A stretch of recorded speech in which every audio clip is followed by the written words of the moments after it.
première nuance dans votre propos. D'accord. Il est certes le président de la transition, mais également président de la République parce qu'il représente le Gabon à l'extérieur. Et en off, vous et moi, on a parlé de ça hier au Parlement. Un président de la République, justement, son invitation au Parlement européen. Mais le Parlement européen, tout le monde sait que c'est une caisse de résonance. C'est du factuel. Le Parlement européen, si on parle du Parlement européen, c'est une caisse de résonance. C'est pour des intérêts d'entreprise, c'est pas pour les intérêts des peuples. Et c'est pas moi Gabonais d'ailleurs qui le dit. À un moment, il faut être sérieux. Les prérogatives, est-ce qu'on peut répondre à ça, Armand? Est-ce que il est président de la transition. Oui. De la transition. Ça, jusque-là, je suis d'accord. Et la vie doit s'arrêter. Il ne doit pas s'occuper des routes. Il ne doit pas s'occuper de l'école. Il ne doit pas s'occuper de la santé des Gabonais. Vous retrouvez... Justement, c'est ce que je dis. Je vous demande. La vie continue. Ma question est est-ce que ce n'est pas ce qui donne trop de puissance d'ailleurs à ceux qui n'ont pas cette prérogative de vouloir finalement s'éterniser, soit dans la transition, soit pour vouloir être président. La preuve. Parce que les charges qui leur sont demandées, les attentes des peuples, il y a des choses qui pouvaient être gérées par le maire, par le préfet. Je vous ai pris un exemple tout à l'heure. Qui sont dévolus je vous ai pris un exemple tout à l'heure. Quel sera alors le rôle des préfets, des maires qui ont quand même une gestion de proximité et on vient faire comme si, sans le président, rien ne se fait. Il y avait des maires chez vous, je vais vous prendre un exemple. Et tout à l'heure, je l'ai pris. Je vais vous répondre. J'écoute Armand, oui. Je parlais du bourrage de Zion à Medouneux. Pourquoi ils sont... Mais tu es le seul à en parler, Armand. Attendez, enfin, j'ai des preuves. J'espère. Je parlais des bourrages de Zion à Medouneux. Quand vous allez dans le nord, vous avez Medouneux, et juste pas très loin en vol d'oiseau, vous avez Minzik. Entre ces villes-là, vous regardez le bourbier pour y accéder. Vous allez voir, je n'ai pas de Medouneux, mais je pouvais m'aller à Mivoul. Les conditions de vie des populations, c'est une catastrophe. Ce n'est pas parce qu'il y a 2-3 pélés qui bénéficient du système, qui ont de l'argent, et qui permet de justifier qu'on se retrouve dans cette situation-là. Pourquoi les bourrages de Zion? Je revenais dessus. Pour la simple et unique raison qu'ils savent que ces populations-là ne sont pas contentes. Ils sont obligés d'utiliser des mascarades pour pouvoir se faire, soi-disant, élire à 100%, qui est une aberration. Donc Armand Mehdi est en train de dire qu'il y a eu achat de conscience. Oui. Alors, je saisis la page pour demander, pour vous qui êtes soutien du pouvoir, où sont passés les milliards saisis? 27 milliards. Ah non, les milliards saisis? Ah d'accord. Saisis. Aucune transparence. Aucune transparence. Chez le fils de Ali Bongo ou de son directeur de cabinet. Où sont passés ces milliards-là? C'est une très bonne question qu'il faudrait poser soit au Premier ministre, chef du gouvernement, soit au président de la transition. Il est souvent de Nous avons vu que cet argent a été remis à une banque. Permettez-moi de répondre. Oui, mais parce que vous me dites de poser la question au ministre. Il est important de recadrer les rôles de chacun de nous. Ouais. Je ne suis pas encore en charge de quelque responsabilité que ce soit au sein du gouvernement gabonais. C'est ce qui me permet de vous reposer une autre question, s'il vous plaît. Non, mais je réponds rapidement. S'il vous plaît, non. Le jour où je serai en charge d'une quelconque responsabilité, moi, j'ai ce que je fais valoir, c'est l'éthique. Et là, en l'occurrence... Oui, mais parce que justement... C'est important. Non, ça c'est très bien. On a saisi de l'argent. Non, mais ça c'est bien. Madame, on a saisi de l'argent. Il est important que le citoyen gabonais sache ce qu'on en a fait.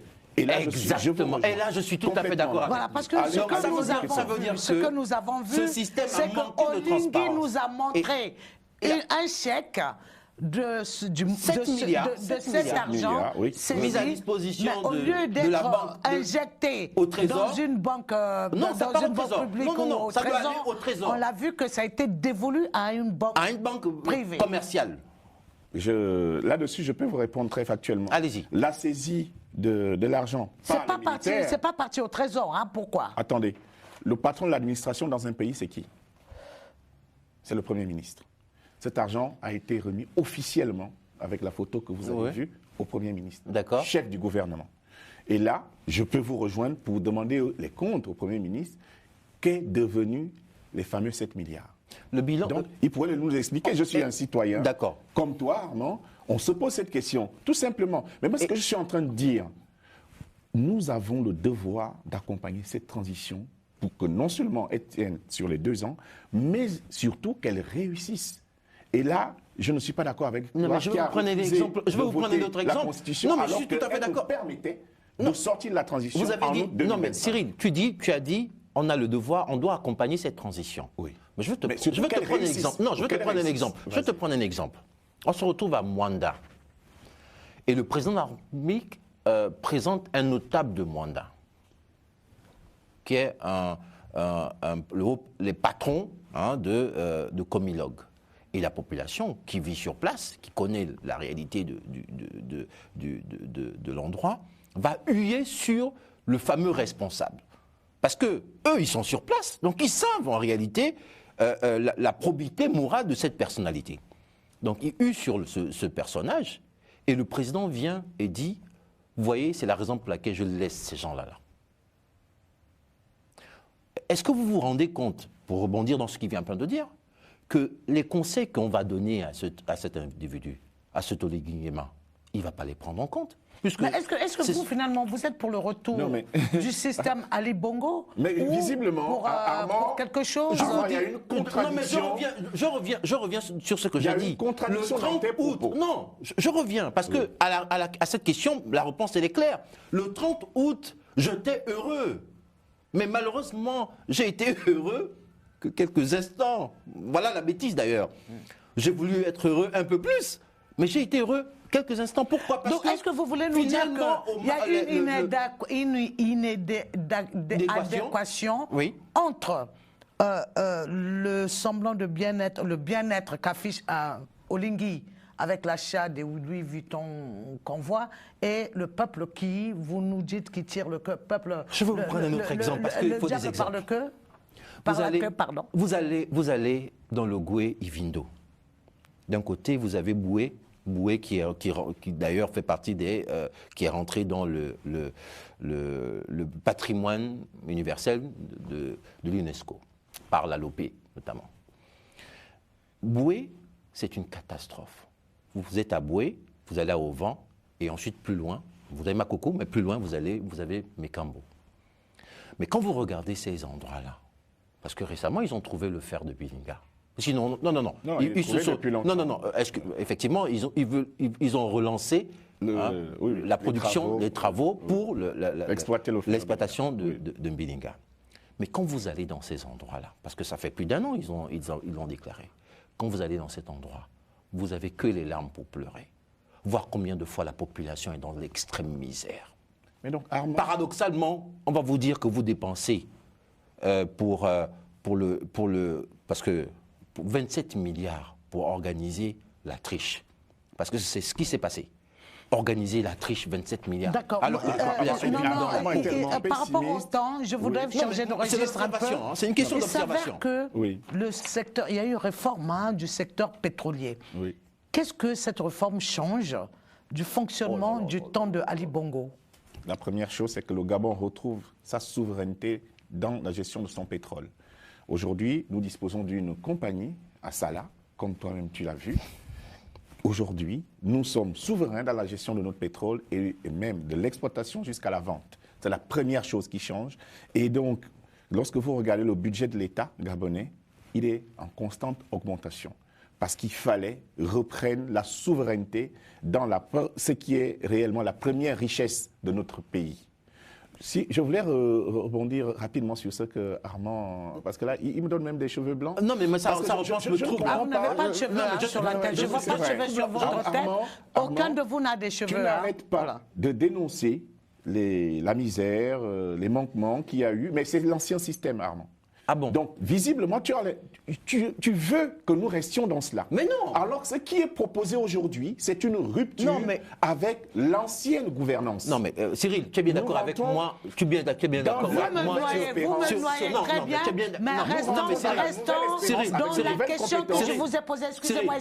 Répondez à la question de la gestion du pétrole aujourd'hui. Les priorités du secteur pétrolier. En tant que responsable, prenons Prenons le cas d'un ménage. En tant que responsable, tu es père de famille, tu assumes un budget. Tu ne vas pas me dire que alors que tes enfants n'ont pas mangé, tu vas aller t'acheter une voiture.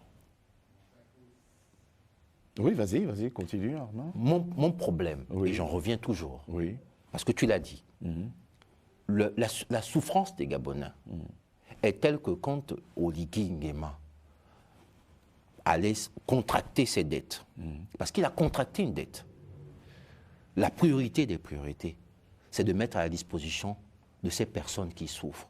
Mettre 27 milliards dans une élection comme celle-là, oui, mais ça ne répond pas à la question de la gestion du pétrole. Mais après on va revenir dessus. En faisant sa réforme sur le pétrole, est-ce qu'il a inquiété les investisseurs ou est-ce que ce sont les mêmes investisseurs? Parce qu'il nous revient... Il n'a inquiété personne. Excusez-moi de pouvoir en placer. Je sais que vous avez dominé ce débat. En 2025, je vais répondre à ce qu'il vient de dire.